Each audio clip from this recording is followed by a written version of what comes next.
যেহেতু সামনে তোমাদের প্রিটেস্ট পরীক্ষা, এজন্য সেট ও ফাংশনে কিছু গুরুত্বপূর্ণ অঙ্ক যেগুলো প্রায় পরীক্ষায় এসে থাকে সেই টাইপের কিছু অঙ্ক নিয়ে তোমাদের কাছে হাজির হয়েছে আজকের ক্লাসে। তো আমরা দেখব যে একই টাইপের অঙ্কগুলো কিভাবে সমাধান করা যায়। এরকম তোমাকে প্রশ্ন দেওয়া থাকবে এবং বলবে যে এগুলোকে তালিকা পদ্ধতিতে প্রকাশ করো। দেখো আমি 3টা প্রশ্ন লিখছি। এগুলো প্রথমটা রাজশাহী বোর্ড 2022, তারপরটা রাজশাহী বোর্ড 2019 এবং শেষেরটা দিনাজপুর বোর্ড 2024-এ এই প্রশ্নগুলো এসেছে। তো এই প্রশ্নগুলো আমরা কিভাবে সমাধান করব দেখে নাও। প্রথমে আমরা 1 নম্বর সমাধান করব।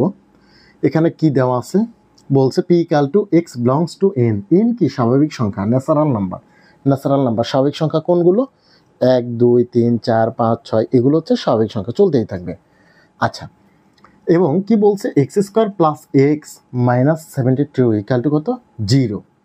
দেখো কি করি, তাহলে x² + x - 72 = কত? 0। এখন আমার কাজ হচ্ছে এটাকে আমি ভাঙাবো, মিডিল টার্ম করব। তাহলে যদি মিডিল টার্ম করি তাহলে 72কে ভাঙায় বিয়োগ করে আমাকে কত মিলাইতে হবে? 1 মিলাইতে হবে। তাহলে 72কে যদি আমি ভাঙাই কিভাবে পাবো? আমরা জানি 8 9 কত? 72। এখন দেখো 9 থেকে যদি 8 বিয়োগ করি তাহলে কত পাবো? 8। প্রশ্ন আসতে পারে বিয়োগ কেন করব? কারণ এখানে কি চিহ্ন আছে? বিয়োগ চিহ্ন আছে, তাই বিয়োগ করব। তাহলে x² + 9x - 8x - 72 = কত? 0। বা দেখো এই দুইটা থেকে কি কমন যায়? x কমন যায়। তাহলে x + 9 - 8 কমন যায়।